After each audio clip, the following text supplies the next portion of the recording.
Hello, everyone. Great to be back for another episode of Palestine This Week with Mouin Rabbani.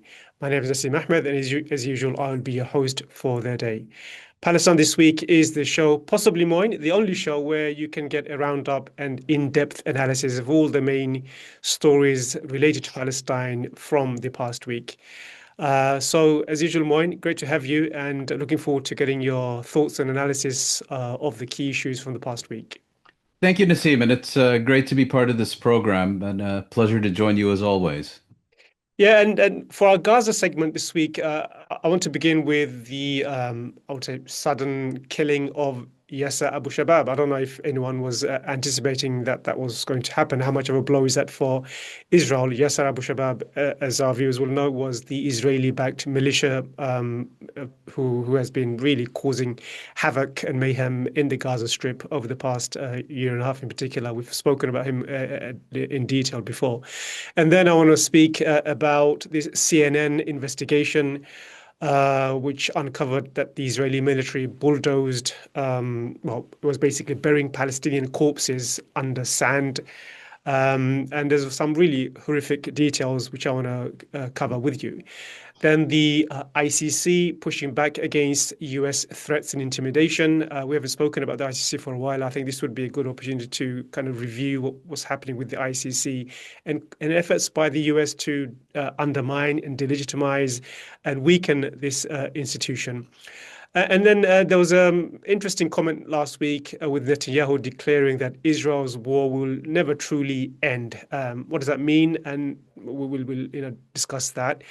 And within the context of Trump's so-called peace plan, Tony Blair reportedly has been dropped from the peace, the governing committee, let's just say, the significance of that, and a number of other issues I want to speak to you about, including the new US national security strategy, which has got many Europeans worried and concerned. But we will, of course, cover it from a Middle Eastern angle. What is this new US national security agenda? What does that mean for the Middle East? And I think it'd be good also to end with, given it's a year since the fall of the Assad regime, it'd be a good opportunity to just get your thoughts on where we are with regards to Syria a year on. So let's begin, as I said, with Yasser Abu Shabab, a leader of the Israeli-backed militia who was killed in Gaza last week. There are reports that he was killed in a family dispute. There are reports also Hamas claiming responsibility. Maybe I'll get your thoughts on that. But how much of a setback is this for Israel? How much of a blow is this? Well, the 4 December killing of Yasser Abu Shabab is, I think, a serious blow to Israel. He was the most prominent leader of the most prominent collaborationist militia that Israel had established, armed, supported, supplied, and so on during the Gaza genocide. And given that Israel is insisting on removing any role for Hamas from governance in the Gaza Strip, and at the same time rejecting any role for the Palestinian Authority, it had hoped to instead devolve a measure of authority, of governance and administration authority to these collaborationist militias. And as you may recall, Yasser Abu Shabab was kind of held up as the model for future governance in the Gaza Strip by Israel when it was told that it needed to make room for Palestinians. So this is a very serious blow to that agenda, I think potentially a fatal one. Regarding his killing, there are contradictory accounts. The initial Israeli account suggested that he was beaten or shot to death in a petty dispute with one of his own men. And then later, Israeli media reported that he was in fact killed in a Hamas ambush. And it seems Israeli authorities were keen to cover up the possibility, if it is confirmed, that Hamas managed to successfully lay an ambush and kill him within the area of the Gaza Strip that remains under Israeli occupation. We know that the Palestinians have engaged in two previous unsuccessful attempts to kill him. This time, either they succeeded or someone else succeeded. There are also interesting details about the Israeli authorities claiming that they sought to transfer a wounded Yasser Abu Shabab to an Israeli hospital, to which the hospital in question stated that it had not received Yasser Abu Shabab, whether dead or alive. There were other rumors also yet to be confirmed that the Israelis actually refused medical aid to Yasser Abu Shabab, proving once again, if you're Palestinian, doesn't matter how much you collaborate. At the end of the day, you're dirt and you're not eligible for medical assistance. The following day, Hamas put out a statement calling on all other collaborators with the Israeli forces to repent and surrender themselves or meet a fate similar to Abu Shabab. Seems to be an indirect claim of responsibility for his killing, although Hamas did not explicitly claim it. But on the whole, I think it does, to a certain extent, reshuffle the deck in the Gaza Strip in the sense that Israel's agenda of replacing Palestinian governance, whether by Hamas or the Palestinian Authority or any other formal Palestinian institution, replacing it with these collaborators has suffered a very serious setback. I think for the overwhelming majority of Palestinians, it's a question of good riddance, and may his fellow collaborators meet a similar fate. Yeah, and talking about fellow collaborators, there was an announcement that someone by the name of Ghassan al-Duhaini, who he will take over Abu Shabab's position. Do you know much about him? I mean, I've never heard of this person. From the reading I've done, he's 39 years old. He was previously a security official with the Palestinian Authority. Then he joined Jaish al-Islam, a Gaza-based armed faction with ISIS, ties to ISIS anyway. So it seems like another unsavory character who's taken over the reins after Abu Shabab's death. Do we know more about him, and will he be as ruthless as someone like Abu Shabab? Well, I don't know much about him. I presume Mm. he's been one of Abu Shabab's deputies for some time, and we need to remember that Abu Shabab's militia, which erroneously called itself the Popular Forces, also played a key role in assisting and supporting the GHF death squads that were active in the Gaza Strip over the summer at these so-called aid distribution sites. What's important to recognize is that Israel has a habit of plucking these very obscure individuals out of nowhere and then presenting them as some kind of authentic Palestinian representatives. Yasser Abu Shabab, for example, was, despite his criminal past and his links with ISIS, was represented by Israel as some kind of very powerful clan leader who enjoyed the support of his entire clan and larger Bedouin tribe. What they didn't tell us, of course, is that his family, his clan, his tribe publicly renounced and denounced him and basically said that as far as they were concerned, it would be legitimate to eliminate him because of his collaboration with the Israeli occupation forces. So this new character who has replaced him will presumably, if not already, encounter similar objection and repudiation by his own clan and family. Yeah, so we don't know what role this Abu Shabab character was going to play in Trump's so-called peace plan. So now, before December, there's reports that the so-called Board of Peace will be formed. It will be announced. So what I expect within the next week or two.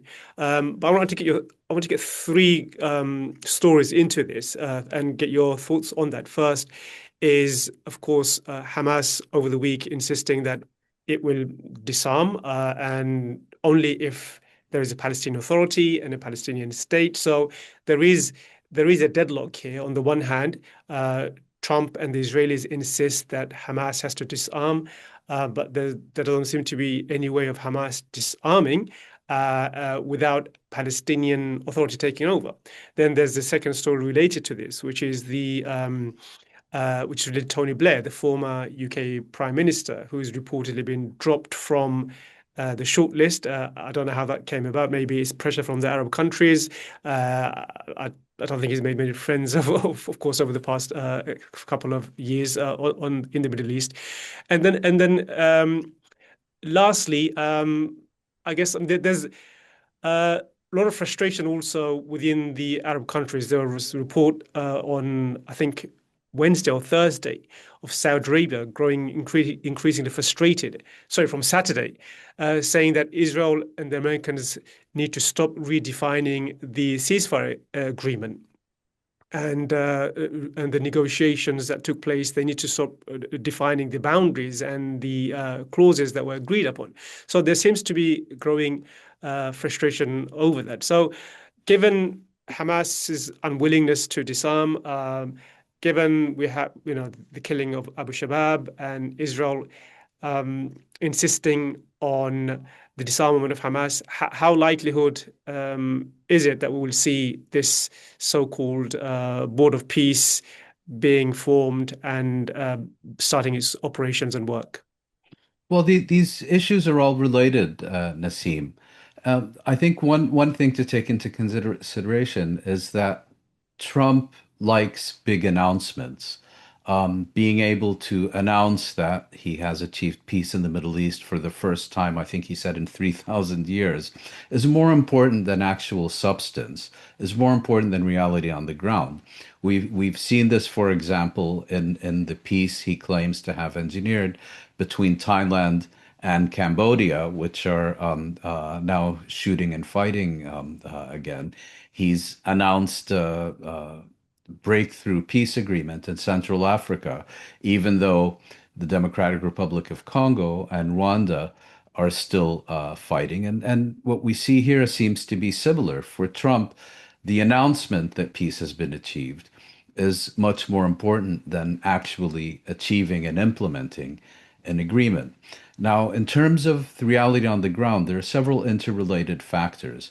The first concerns the disarmament of Hamas, which is part of the Trump initiative, but is not something Hamas has ever explicitly endorsed. Rather, Hamas's position is that it has no intention of remaining an independent armed force in the context of an Israeli withdrawal from the Gaza Strip and an independent Palestinian state.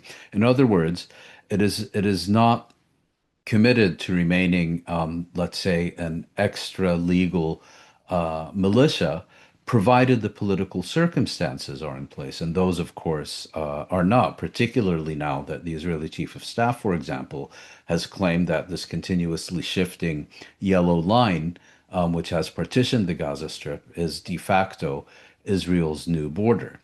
Then you have conflict about the composition and authority of this board of peace, which Trump will head, and which is intended to be kind of the neo-colonial viceroy governing and administering the Gaza Strip during the second phase of the agreement.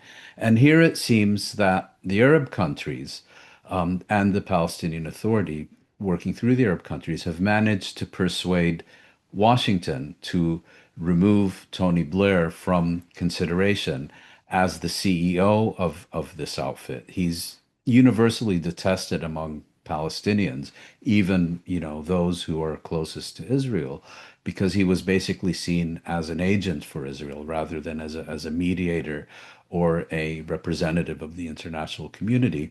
And the Arab states point to his record of abject failure earlier this century as the Quartet special representative to the occupied territories as a motivation to have him replaced by someone with perhaps more integrity, more effective person, someone who could actually not simply consider it his role to do Israel's bidding. And it's important because it seems that Blair has either been ejected or demoted. He may be put in charge of perhaps sewage or garbage collection or something. But his removal, if it is indeed confirmed, is important because it demonstrates once again that the Arab states, if and when they choose to exercise it, do have influence and leverage in Washington. I think particularly with the Trump administration, which is so eager for for the investments of Gulf states in the United States. And the question now becomes if Hamas is refusing to disarm under the current political realities. And if, as a result of that, the Arab and Muslim states refuse to deliver troops for the International Stabilization Force because they don't want to engage in direct armed conflict with the Palestinians in order to complete the job that Israel failed to succeed at during 2 years of the Gaza genocide. Will this now lead to a reconsideration in Washington to set forth a more clear political agenda about where this is all going to end? Will it lead to pressure on Israel to, instead of constantly expanding the occupation zone in the Gaza Strip, to actually reduce it and begin a significant withdrawal from the Gaza Strip? And in this respect, there was also a press report in the Israeli media earlier this week in which it claims that the Americans have been surprised by the extent to which Hamas has scrupulously met its commitments under the first phase of the Trump initiative. And of course, they have this, what do you call it, this coordination center set up in Kiryat Gat in southern Israel. And there have been complaints about Israeli monitoring and spying and recording of all the meetings there. And so the Americans now have a much clearer impression of basically Israel's refusal to meet any of its own commitments, while the Palestinians appear to be scrupulously respecting theirs. And the date to look for is the 29th of December, because that is when the Israeli Prime Minister, Benjamin Netanyahu, will be visiting Washington for a meeting with Trump concerning the implementation or the transition to the second phase of the Trump initiative. And the big question, of course, is will Washington, perhaps responding to Arab pressure, exercise meaningful pressure on the Israelis to begin meeting their commitments, or will it once again look the other way while Israel essentially completely redefines this initiative, implements it in a way that has no relationship to the actual text, and is allowed to do as it pleases? Yeah, I think that is the main stumbling block. I think the Arab countries realizing that Israel and the Americans have gone back on their word and their promise and the agreement that was, the deal that was agreed upon is constantly being broken by the Israelis, mainly the Israelis, because since the ceasefire came into effect, Israel has been constantly attacking and killing Palestinians at a slow rate. And yesterday also, Israel attacked another offices in Jerusalem, again showing that it has no consideration for international law, for the UN institutions, even though just 2 months ago in October, ICJ issued a judgment, a ruling, saying that Israel is in violation of its duties and obligations as an occupying power by preventing UNRWA from functioning. But Israel seems to be intent, hell-bent on undermining UNRWA and making sure that UNRWA cannot function in any shape or form. So that will be another stumbling block. So Arab countries look at that and say, look, how can we work with this regime, work with this country, which 2 months after the ICJ issues a ruling, attacks UNRWA, is still killing Palestinians, has no intention of withdrawing. So your thoughts on that, on the attack on UNRWA offices in Jerusalem yesterday, and how Israel seems to be hell-bent on undermining the very deal it claims to be working towards. I think the attack on the UNRWA headquarters in East Jerusalem is very significant. It's, of course, not the first, But this takes place in the aftermath of the International Court of Justice advisory opinion, which you mentioned, which not only obliged Israel to respect the immunities of the United Nations in its operations in the occupied territories. And East Jerusalem is, of course, despite Israel's illegal annexation, occupied territory, but also specifically pointed out that UNRWA is the only international institution capable of conducting the humanitarian relief efforts that are required in the occupied territories. And what the Israelis have done is, they invaded the UNRWA headquarters in East Jerusalem, completely violating its sanctity, and then for good measure raised the Israeli flag above these headquarters. And it's quite clear what's going on now. You have this ICJ advisory opinion. You have all these statements by the international community, this time including even a number of Western governments urging or demanding that Israel respect its obligations. And Israel just barges into the UNRWA headquarters, raises the Israeli flag, and it's a test. Are these statements that have been made by the court, by these governments, are they just words intended for public consumption, as a result of which Israel will be able to continue acting with complete and total impunity to do as it pleases, when it pleases, whenever it pleases, how it pleases? Or will the international community say, stop and no further, and if you continue, there will be consequences and accountability? All the indications we have is that Israel's sponsors and allies and enablers in the West are quite content to make sanctimonious statements and then look the other way when Israel acts, because again, Israeli impunity in the 21st century has emerged as a very central principle of Western. Yeah, let's turn our attention to another horrific report that was published last week, and this time by CNN. I think CNN published another report nearly a year ago about the level of carnage that was inflicted on Gaza by the Israelis. And this time, it interviewed a number of soldiers and analysts within Israel and Gaza. And then they discovered that Israel has been bulldozing corpses and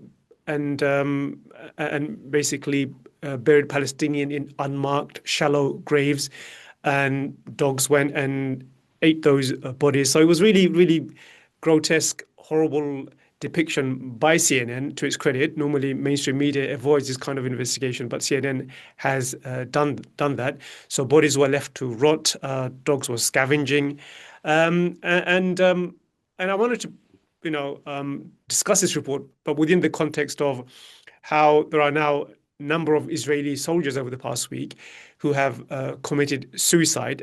One Israeli soldier by the name of Thomas Edgauskas, he went on to say in his social media post before killing himself, "I've done unforgivable things and I cannot live with it anymore." So on the one hand, you see the carnage and the destruction and the devastation, and then you see, as another proof and example of that, Israeli soldiers themselves, though be in a very small minority, committing suicide, suffering from probably PTSD, having seen the carnage and the devastation. Altogether, I think 15 Israeli soldiers have killed themselves over the past year, according to Haaretz newspaper, suggesting that this is a tragic phenomenon, and also again shedding light on the fact that the level of carnage and destruction in Gaza is unspeakable. Yes, I mean, you have now Israeli soldiers committing suicide, explicitly stating that they are doing so because they cannot live with themselves after committing acts which they themselves define as unforgivable I mean, these are the actual criminals who perpetrated these crimes, saying they can no longer live with themselves as a result of their criminal behavior and are therefore ending their own lives. It's only a matter of time before the BBC and New York Times start attacking these people for not recognizing Israel's right to self-defense and all the rest of it. You can rest assured. But it's a common phenomenon, in fact, in colonial and imperial armies. I mean, look at how many American soldiers have committed suicide after serving in Afghanistan and Iraq, for example. And there are, of course, other examples. But back to your broader question, CNN, as you mentioned, to its credit, produced this very detailed report based on a combination of testimony from Israeli soldiers who were directly involved in these acts, satellite imagery, and some Palestinian testimony as well, demonstrating that not only Israel had a policy of shooting Palestinians seeking to receive aid from these GHF death squad distribution centers, but then after killing these people would also routinely bulldoze them, bury them in shallow, unmarked graves, would destroy buildings behind which these desperate Palestinians would seek to hide in order not to get shot and killed by Israeli soldiers. They give examples of Palestinians fleeing, unarmed Palestinian non-combatant civilians seeking to flee the Israeli killing machine and getting shot to death with bullets in the back, and so on.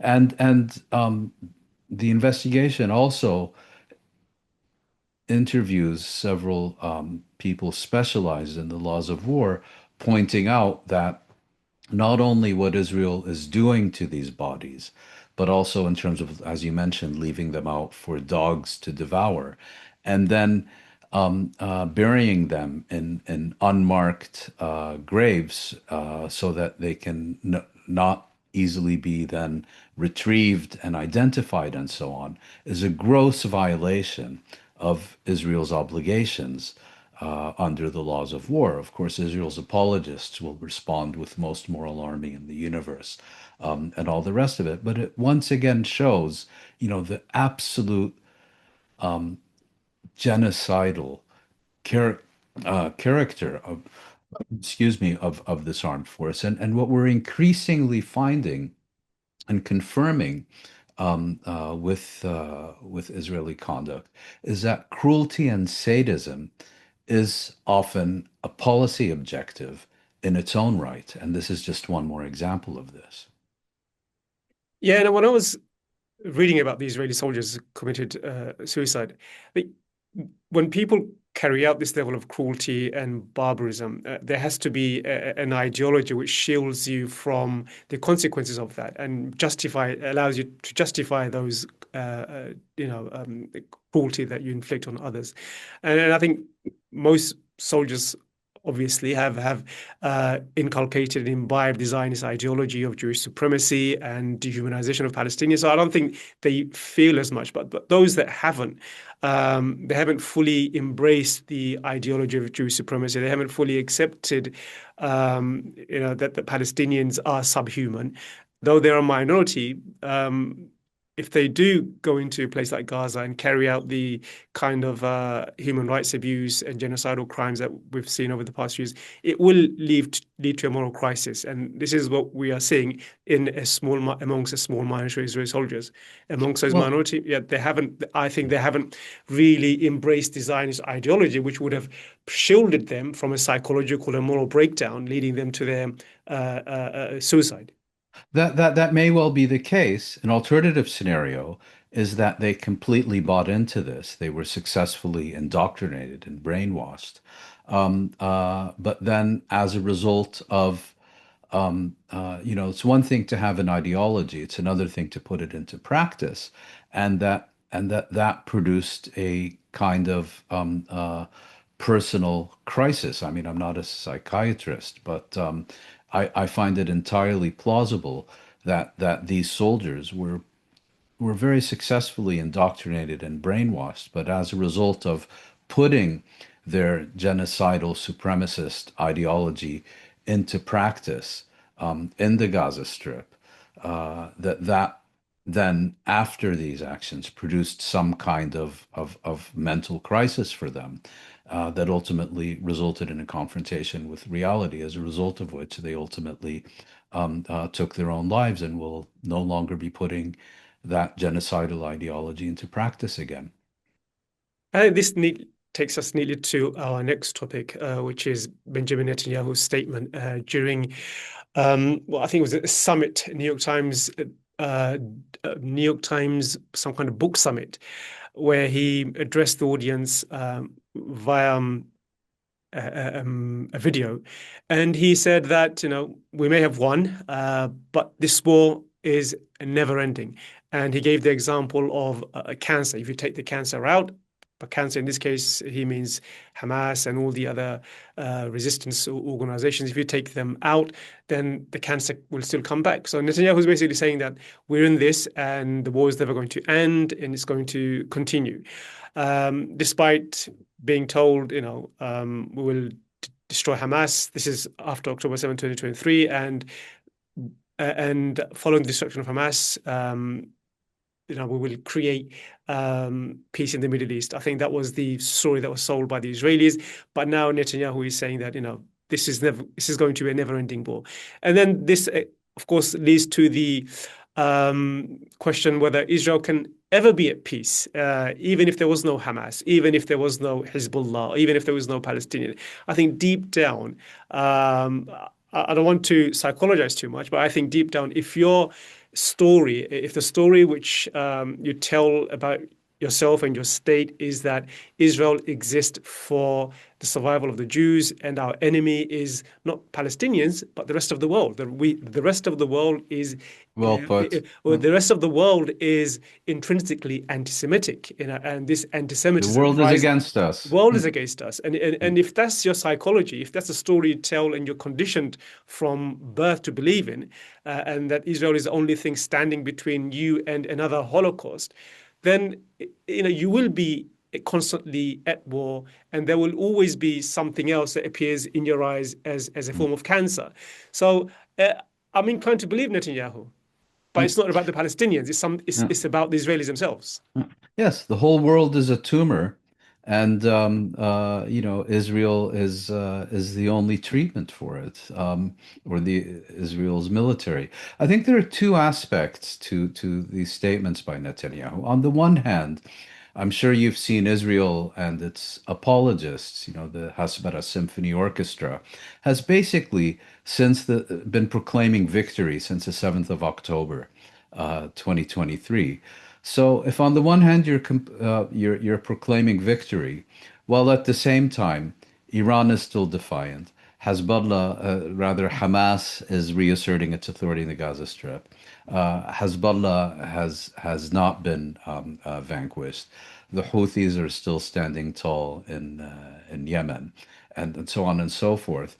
Well, how do you deal with this apparent contradiction of, on the one hand, you've been unconditionally victorious, while at the same time your enemies haven't been defeated? Well, so you make the statement, yes, we removed the tumor, but we have to make sure the cancer doesn't come back. A very Nazi imagery, I should add, of referring to your enemies as a kind of cancerous disease and so on. But I think one thing Netanyahu is trying to do is to deal with this apparent contradiction between having achieved victory while your enemies are anything but defeated.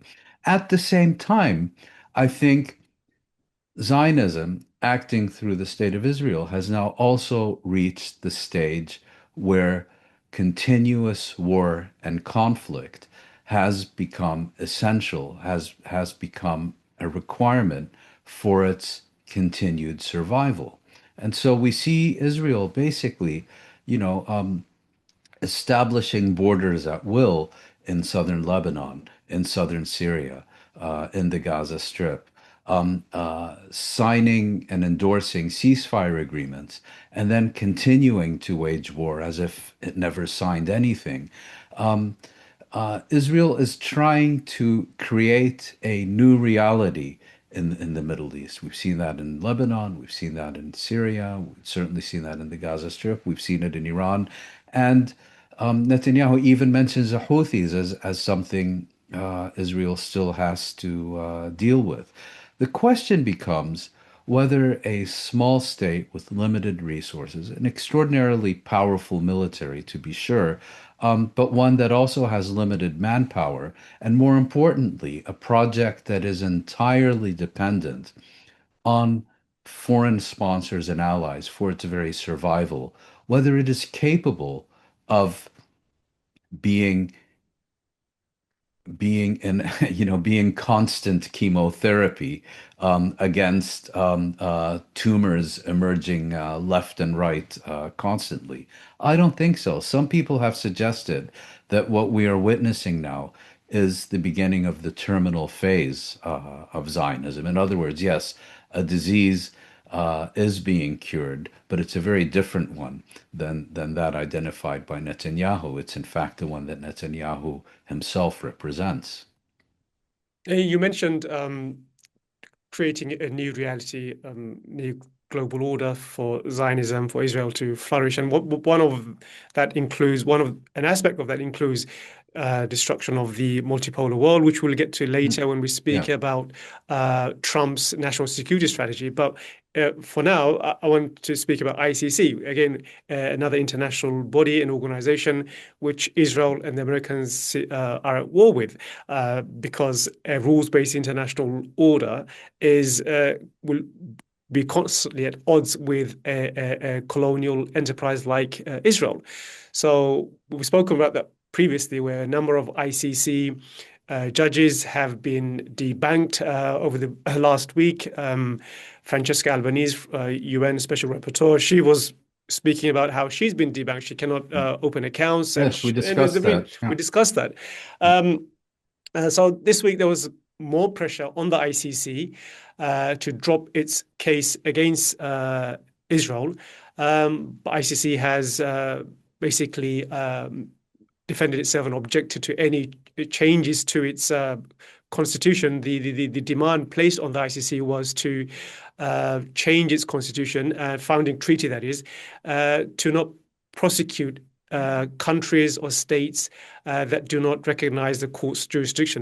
In this case, would be Israel, US, and only a few other countries. So let's speak about that. Let's speak about Mm. the fact that the ICC did manage to withstand and still seeks to uphold its ruling over or judgment over Israel, which is that it will seek to prosecute Benjamin Netanyahu, Yoav Gallant, and others if need be.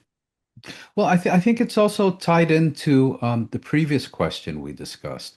The West under U.S. leadership is very keen to transform the international system from one based on rules that apply universally across the globe to all states, to one where might makes right, and that is the operative principle. So we saw that, for example, in the recent Security Council resolution concerning Western Sahara, where the Security Council is basically seeking to remove the principle of self-determination for the Sahrawis and replace it with a plan for autonomy for the Sahrawis in Western Sahara under Moroccan sovereignty.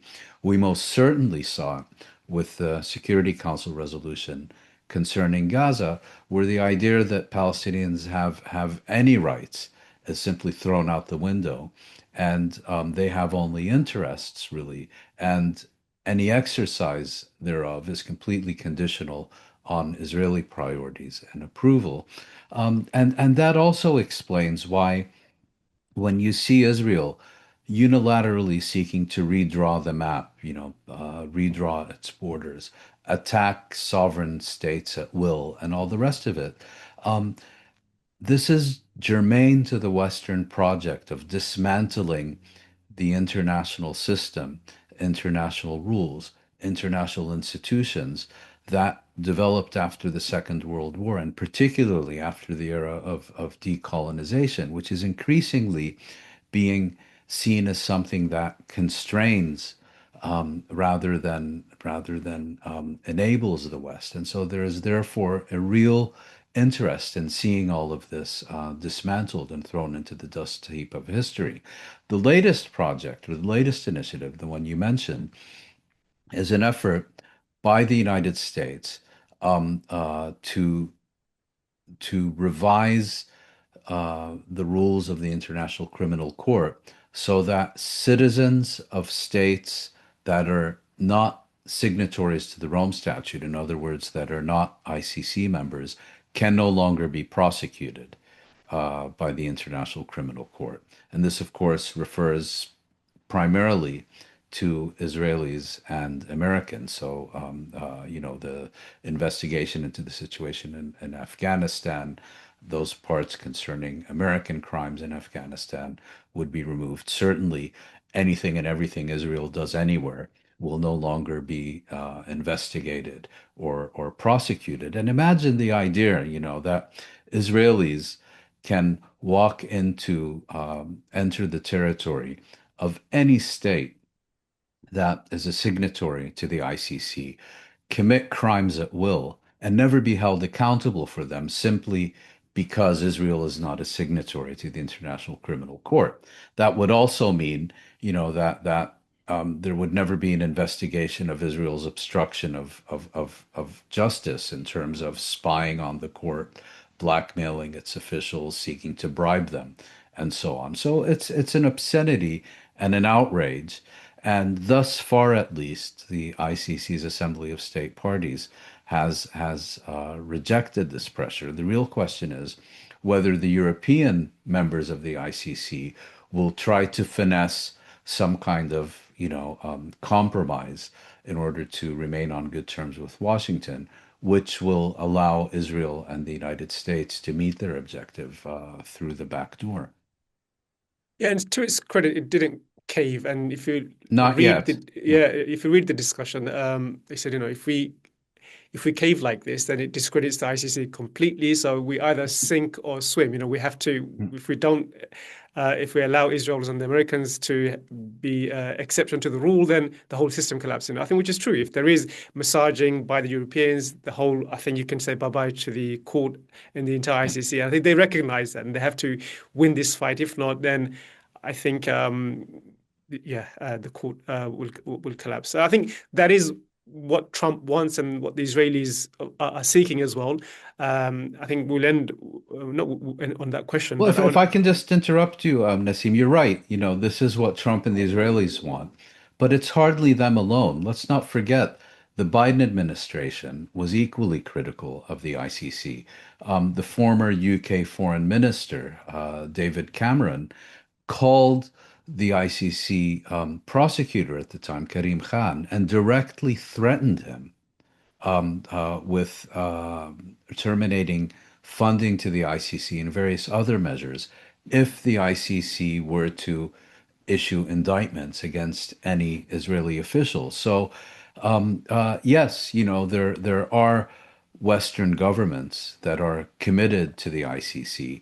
Certainly, many of them make statements. And once again, if at this stage all you can do is make statements without supporting those with actions, they become meaningless.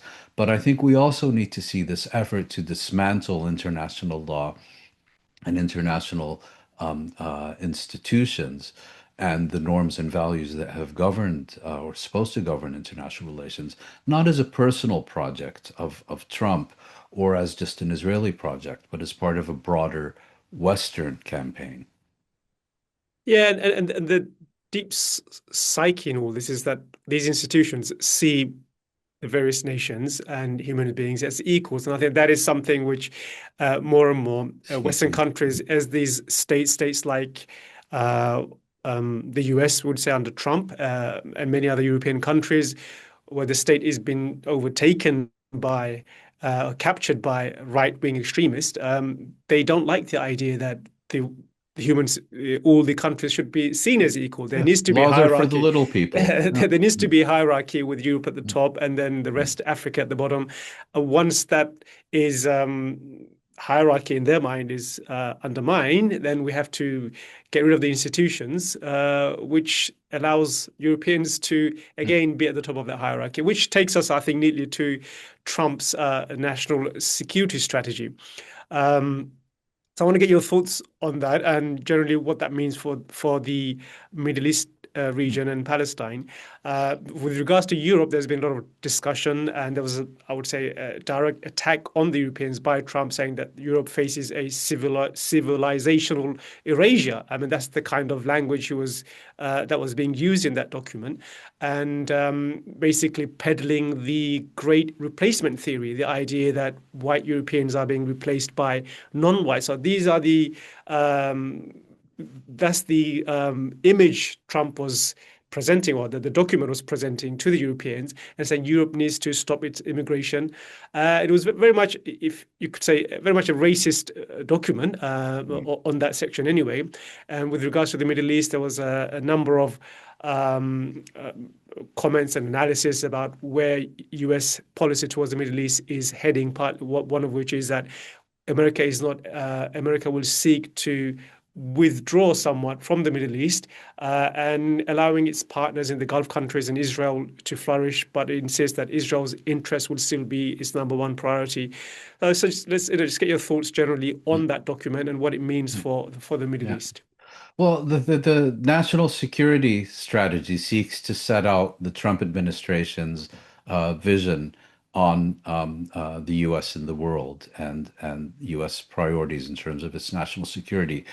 I'm afraid I don't know to what extent it is considered a binding document or simply an expression of vision. I suspect it's the latter.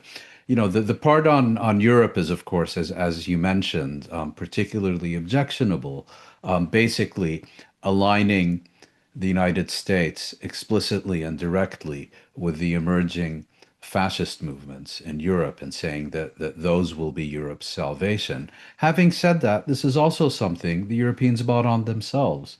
You know, they have gone out of their way to pacify the Trump administration, to appease Washington at every turn, and now they're shocked and surprised that they're being spoken about and to in this way. No, that's not how the world works. You know, the more you appease, the more you attempt to pacify, particularly with entitled bullies like the United States, you know, the more empowered they will feel, and the more empowered they will act. It's that simple.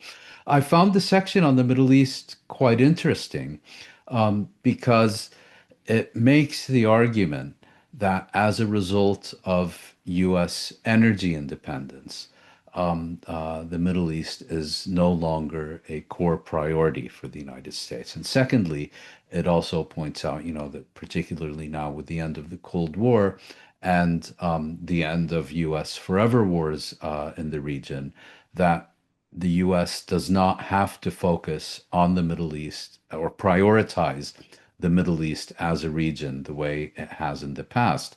It does make the argument that it is important for the United States to prevent, I think, what it calls hostile powers from controlling the vast energy resources of the Middle East, and certainly also from controlling the key transportation routes in the Middle East, such as the Straits of Hormuz and the Suez Canal.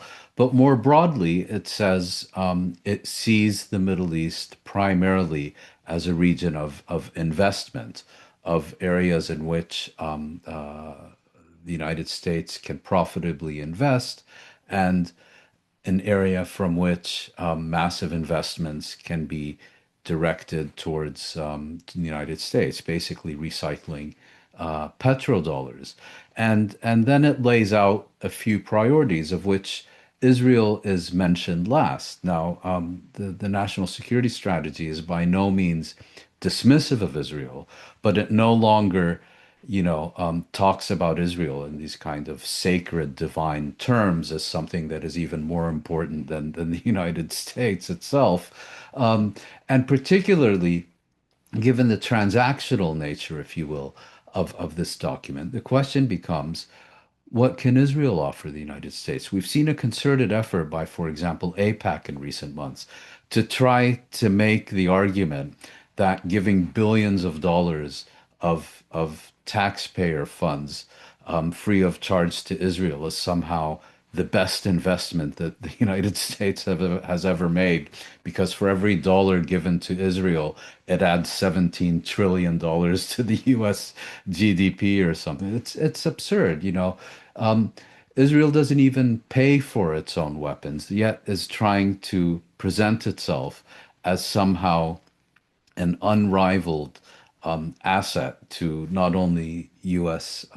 National security, but even to U.S. economic prosperity. And I think this national security document, even though, it does, of course, speak about the importance of the U.S. commitment to Israel's security, in some ways almost as an afterthought, I don't think it will be received very positively by the Israelis simply because it focuses very much on economic cooperation and the way that particularly Gulf states can be economically meaningful for the U.S. economy. And secondly, it also makes the point that it wants to deal with the region's governments and as they currently exist, rather than preaching to them about human rights and democracy and all the rest of it. I found that very refreshing because the idea that human rights and democracy was ever on the U.S. agenda for the region is of course an illusion. It was camouflage, and to have the U.S. state directly that it's not pushing these principles, which it never did, I found refreshing. But that also means that for Israel, constantly talking about human rights and women's rights and in Arab countries is not going to work as it has in the past. Of course, Israel being the only country in history that has had a good human rights record. Yeah, I too found that refreshing, that section where he says, Gulf countries, they have their own way of governing. We need to just let them be and not be imperialist and dogmatic in our Yes. understanding of which is the best fit in terms of governance. So I'm not saying I agree. I think, it's just a recognition of the reality. So that was quite refreshing. Um, on Israel, I mean, there is a contradiction in that document. On the one sense, though, it says we want to move away from the Middle East, but Israel will remain a strategic ally.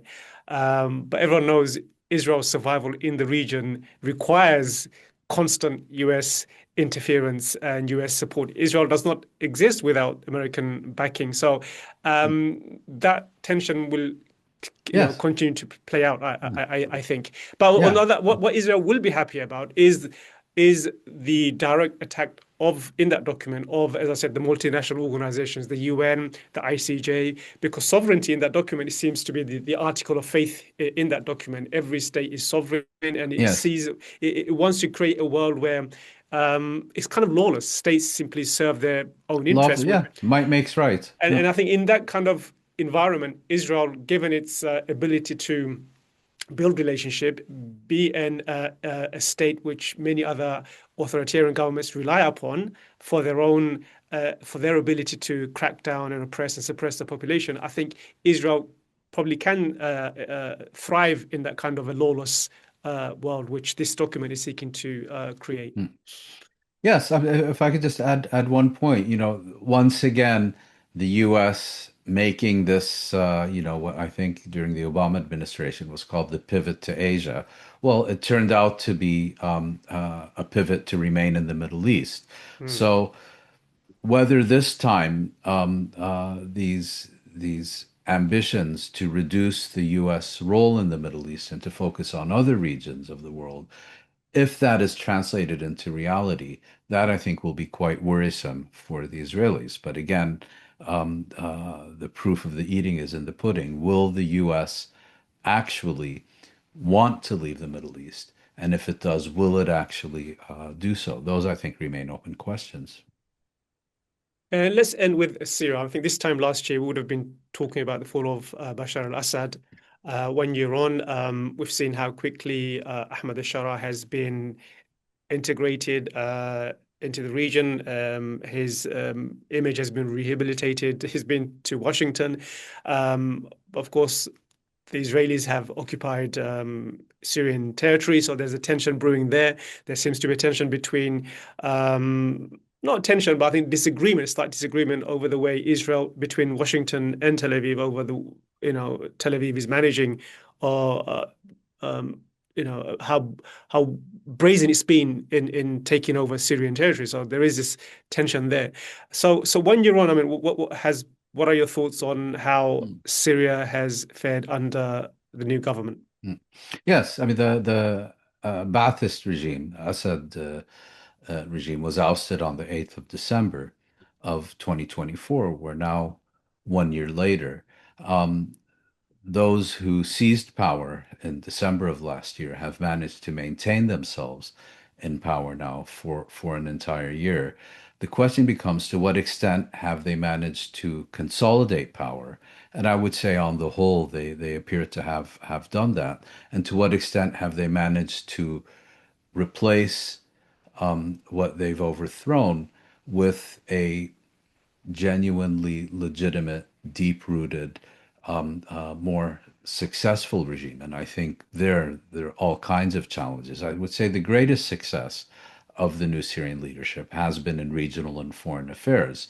It has, the Arab states and also crucially Turkey are all very much invested in the success of the new leadership, in the stability of Syria, so that it doesn't become a, another Iraq, and against very incessant Israeli lobbying, they managed to convince Washington, and through Washington, the Europeans, to lift most sanctions on Syria. But Syria also continues to face very severe challenges, some of the new leadership's own making. Most importantly, of course, the it seems to be now run by a fairly narrow elite that was based on the former opposition forces. And rather than putting forward an inclusive vision that would include all Syrians, it seems to be defining certain sectors of the Syrian population, the Alawites, the Druze, the Kurds, more as enemies rather than as partners in building the new Syria. Its primary challenge, I think, remains one of economic stability and economic development. And the economic situation has not really significantly improved during the past year. And unless real progress is made in this respect, I fear that Syria could once again descend into conflict, and the past year will have been an interlude rather than an end to the horrific decade of war that preceded it. In terms of external challenges, the main one, I think, remains Israel. Israel has a clear vision of Syria as a fragmented society with a very weak central government whose various components are at war with themselves, and it has seized additional Syrian territory in addition to the Golan Heights. It continues to invade and bomb and attack Syria at will, and here again, the Arab states managed to successfully lobby Washington to lift the sanctions against Israeli wishes. The next challenge is, will they be able to influence the Trump administration to basically rein in Israel from its constant violations of Syrian sovereignty and constant attacks on Syria, which again are intended to serve this broader agenda of a fragmented Syria at war with itself, rather than a state that can once again become a meaningful player in the region. So it's a very mixed picture. I think it's an accomplishment in and of itself that the leadership that replaced the Assad regime last December remains in power. But it has, I think, despite its successes, also confronted significant failures domestically, both in terms of dealing with the Syrian population and in terms of the very significant economic challenges of reconstruction and so on that still await it.